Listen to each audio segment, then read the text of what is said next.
It's nice to see you. I look forward to being in person. I think that's a little bit more fun, but this is pretty good.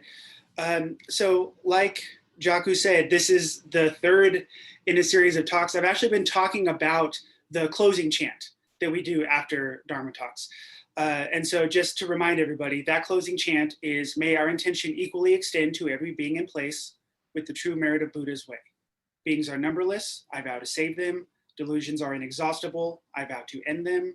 Dharma gates are boundless, I vow to enter them. Buddha's way is unsurpassable, I vow to become it. I have been talking about these lines through the very particular lens of practice realization and the idea that when we do this chant, it is an affirmation of something that is already occurring, it is already true. This is not an aspiration that we are trying to make true. So please keep in mind that that's the lens that we're viewing this through. This is, like I said, the third talk, but the last part was all the way back last summer. So the teacher in me feels compelled to at least touch briefly on what I said before for the sake of completeness and trying to tie it all in together, but I will do my best to be very brief. So I'm sure that most everyone here is familiar with the idea of practice realization, but just really quickly, it is the understanding that practice and realization are not different. They're not separate things. Dogen talks about practice realization, meaning that our Zen practice does not so much aim towards a goal of awakening, but rather expresses the enlightenment that is always within and available to us. And so this is going to be kind of a guiding principle that I'm going to come back to quite a bit. So one wholehearted moment of practice is one moment of realization without any gap. So if we look at the first part of the line, may our intention equally extend to every being in place.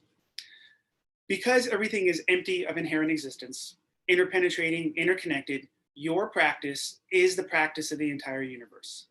You cannot take any activity and say, this is my practice apart from the rest of reality. That doesn't really work. And Dogen is telling us this when he says, the power of this continuous practice confirms you as well as others. It means your practice affects the entire earth and the entire sky in the 10 directions. Although not noticed by others or by yourself, it is so. And last time we talked a little bit about why we don't always notice this. And we talked a little bit about our puny human brains, but also when you're engaged in the activity, you don't always stop and step back and go, oh, look at this thing I'm doing. You're just doing the thing. So that's part of why we don't always notice. So our intention extends to every being in place. We can't not do that. Merit was a little trickier. I like the definition given in the Dhammapala. Merit is that which purifies and cleanses the mind. So that's kind of a different way than we might think of as like pluses and minuses. We're not saving up box tops to turn in to get a new car or enlightenment or anything else. When we engage in meritorious action, we're just clarifying what's kind of already going on. And in Mahayana in particular, there's this tradition of giving away of merit. Every time we do these chants, at the end we say, may any merit, go out. This connects again to that interconnection piece. I struggled with this a little bit when I started, but it's important to remember that because everything is interconnected, when we are giving away merit, we're giving away the merit to all beings, which actually does include us. It's like when we chant to Kannon Bodhisattva, we're all chanting to that compassionate nature that's part of us. It's not separate. And I think that that's really important. So the next line is really the start of the Bodhisattva vow, and it's beings are numberless, I vow to save them. So what we talked about before is that when we sit, this is an expression of enlightenment. So we are in a sense saving ourselves from suffering. But we're not separate from other beings. Realization, Buddha nature includes everything, all the things, including delusion. So just like the idea that dedicating merit is to get dedication to the whole of life, which is not separate from us, when we engage in practice realization, we are sitting with the whole universe. We are engaging in this activity of a Buddha with all beings in an interconnected whole that is life. And this brings us to what I think is the most beautiful part of this line, is that when we are sitting and saving all beings, they are saving us at the same time. So the next line is delusions are inexhaustible, I vow to end them. And this is a toughie. How do we end delusions? And really what we do is we transform our relationship to delusions. Sitting is the act of transforming our relationship with delusions. Buddha nature includes everything, realization and delusion. So when we sit, when we engage in practice realization, we are actualizing, we are embodying Buddha nature, which includes all these things. We are realization and delusion, not separate from these things or anything else in the whole universe. There's not a we here and a delusion out there somewhere that we have to smash. That's not what we're saying. Just like we say realization is not something outside of ourselves that we go get, delusion is not something outside of ourselves that we destroy. So that doesn't mean we don't do anything. It means we transform our relationship to it. If you think back to the Buddha story, he said, Mara, I see you as Mara. It wasn't Mara, I see you and I destroy you. It wasn't Mara, I see you, I hate you or push you away. He changed his relationship to it. And when he recognized Mara was Mara, that power, that suffering that came along with the delusion, that was mitigated. So that's what we're talking about, is when we sit, we transform our relationship to what's going on. Because we're all humans, we're gonna have those thought bubbles pop up. But we don't have to get stuck in the trap of trying to make them be so or push them away if it's something we don't like. So when you engage with the delusions, they don't operate in the same way. And then the last of the recap is what I spent a lot of time talking about last time, which is that Dharma gates are boundless. I vow to enter them. One of the things that's been interesting about giving this series of talks with these big gaps in between is that I've been very lucky to be exposed to our teachers, and my understanding has changed over the year that I've been giving these. And so when I heard Dharma gates are boundless, for a long time, I took that to mean there's a whole bunch of them, right? Dharma gates are that moment by moment ability to engage. And so I just said, oh, there's infinite Dharma gates. There's a whole bunch of them. And that's not wrong, but I heard the line in a new way at the last retreat we did at Jikoji. Shinshu was talking and she repeated this line. And what I heard was that each Dharma gate is boundless. Each one is being penetrated, interpenetrating all other Dharma gates. Every Dharma gate contains all the other Dharma gates. And like I like to say, this does not negate particularity. Sitting Zazen is not eating a sandwich, but eating a sandwich is included in Zazen. And there's nothing missing in this moment. So when we sit, we are actualizing the Dharma gate of Zazen, which is boundless and includes all Dharma gates. Because Zazen is not separate from everyday life, when we sit Zazen, we actualize everyday life, which is the great working of the universe that is boundless Dharma gates. So that hopefully brings us at least a little bit up to date. I know I sped through it, but I had to hack and slash to try to keep this at a reasonable time. So let's talk about this last line, which was a process. So Buddha's way is unsurpassable. I vow to become it. This is where we're going to spend the rest of our time today. I mentioned in previous talks that each line in this chant, each line of the Bodhisattva vow, is just a different way of expressing the same truth. And in a lot of ways, this last line, Buddha's way is unsurpassable. I vow to become it, is a summation or a culmination of everything we just said before. It's all contained in this line. We are Buddha's way. This is very important to say right at the start. We are Buddha's way. Buddha's way is just reality itself. Each one of us is Buddha's way. Even flawed, cranky, ADHD Mark, and all of you wonderful, flawed people, we are all Buddha's way. The cup that I have, this MacBook that I'm talking to you, the bell that we hit, it's all Buddha's way. And so the question for me is, why do we talk about becoming something then? And translation and word choice is really important. Becoming, to me, sounds like we have to turn into something else, which is not accurate. So another translation, embodying, has a different feel to it, embodying. It's like we are fully enacting what we already are, this body, not some other body. And it's this really physical belly and bone practice rather than intellectualizing. This is the feeling I'm trying to get across today. So I'm hoping that is successful and it resonates with us. So I want to break this line into two different parts. Let's take a look at the first part. So Buddha's way. I think a lot of the most common way is that Buddha's way is the Buddhist teachings or the Buddha's teachings. And unsurpassable can be seen as the very best.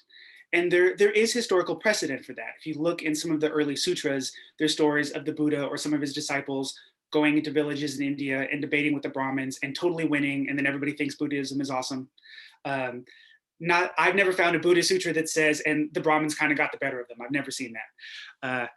But that's one way. But I don't really think this works, the idea that Buddha's teachings are the best, especially with the lens that we're viewing this through, which is, again, that practice realization that this is a functioning that is already true. Because Buddha's way is not special. It is just reality itself, the activity of real life. And Buddha was very concerned with what is, and he recognized the reality of the situation. One of my favorite early Buddhism stories is a woman going to the Buddha saying that my child has died. I hear you can perform miracles, bring my child back. And the story is that he says, go and find a mustard seed from a household that has not known death, and then we'll talk. And she goes on this big quest, and she can't, of course, find that because death is a part of the human condition. And so he's very pragmatic, very real. This is what's going on right now. And so that takes us to unsurpassable. And rather than the very best, what I see is that unsurpassable is the idea that we cannot magically leave this world, this very moment. We don't escape.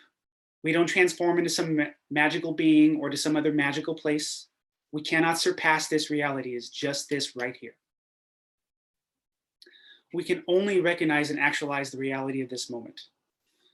We can't not be this moment and the interconnectedness of all things, but the waking up to that, having that belly and bone experience, actualizing it through Zazen and the teachings is what we're talking about, reality itself, not an idea, but really feeling it.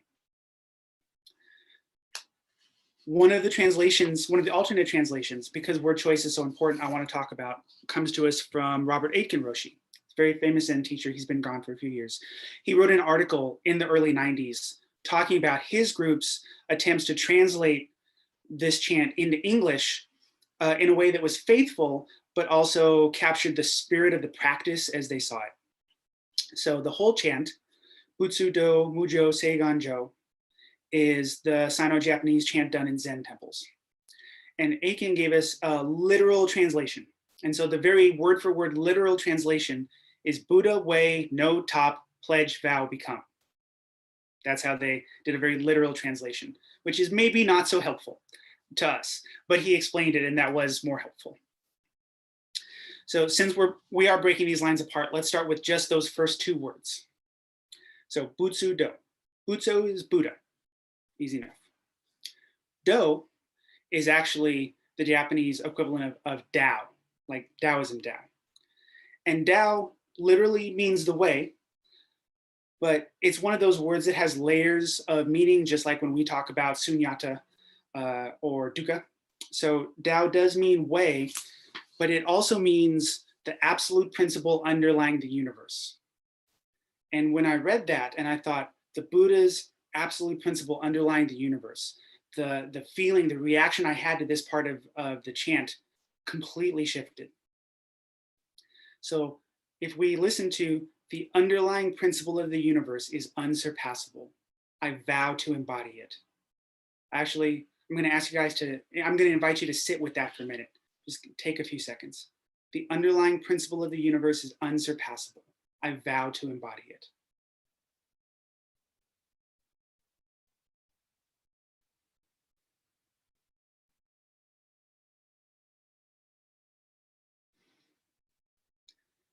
So for me, I had a feeling, and that feeling was really bringing us back to this moment, to become very intimate with just this. Nothing lacking, nothing extra, nothing to go out and get, not an idea of Buddha's way, but just the totality of this very moment. And I found myself wanting to simplify even more and say, this moment is unsurpassable. I vow to embody it. And I found myself resonating in a very different way with this line. So when we go back to Aiken's translation, he describes Mujo as no higher. He says that Jo means top. And he said they really struggled with this. And he mentioned Gary Snyder, who's another famous teacher, translated Buddha's way is endless. And I like that. Endless, to me, has that same can't get away from it feeling as unsurpassable. It's endless. So the fundamental principle of the universe is endless. Just this moment is endless. Could we say just this moment is inexhaustible? Could we say boundless? Because remember, each of these lines is a different way of expressing the same truth.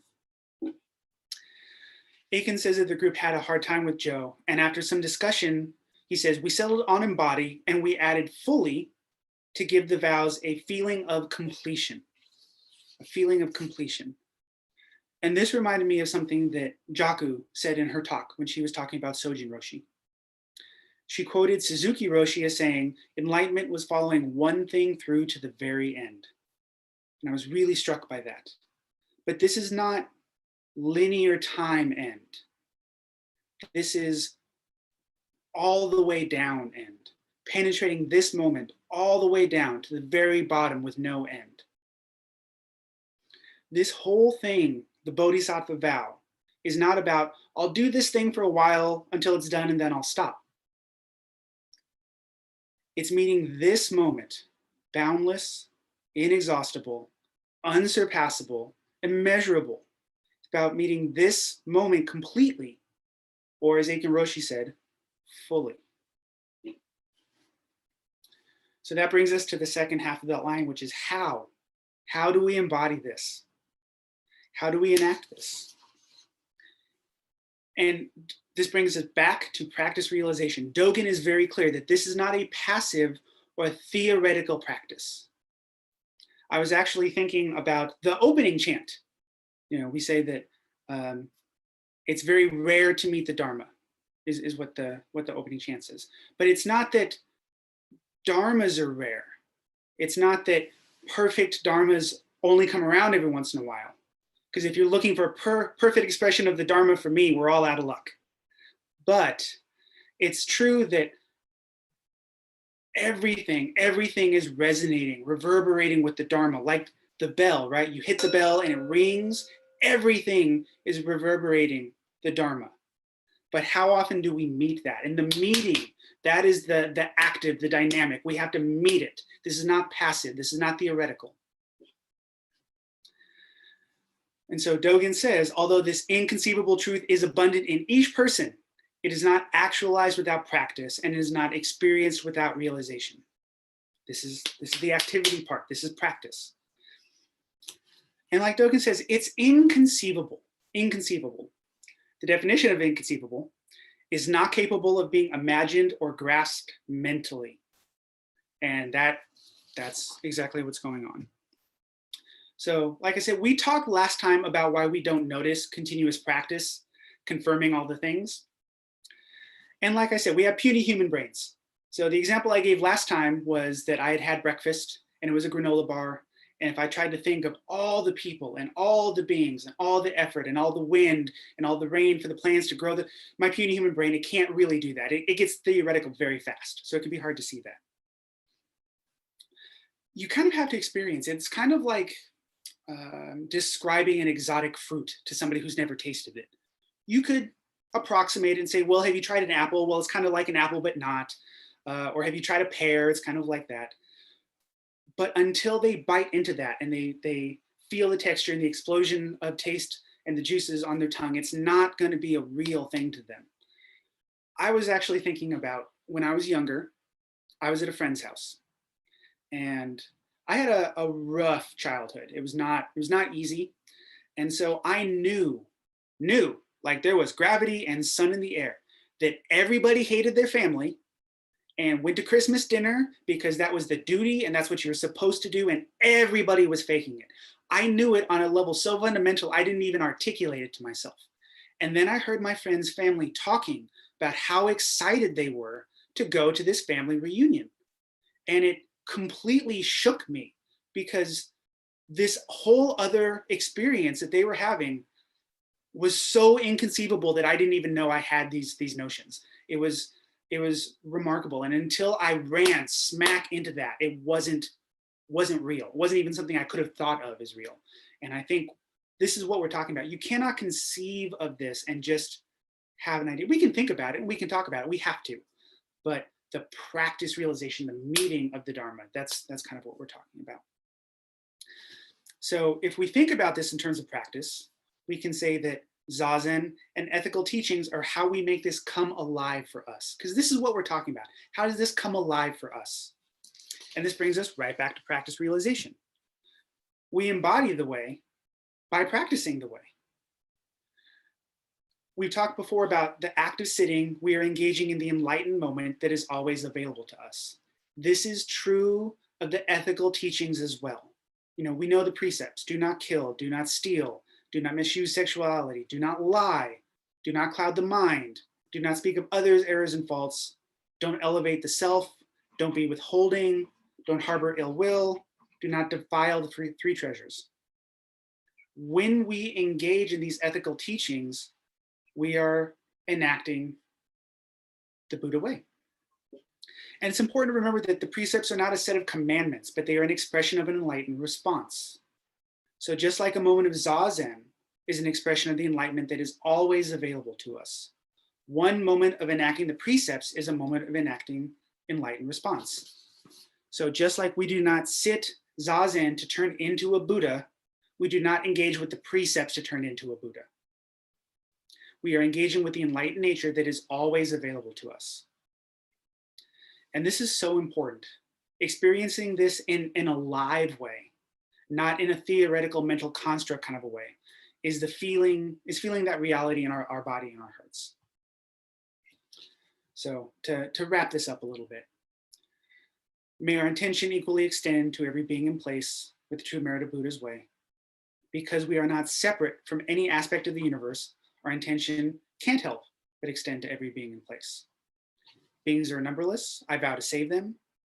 Because all beings are the universe experiencing itself in particularity, and we are not separate, we save and are saved by all beings all the time.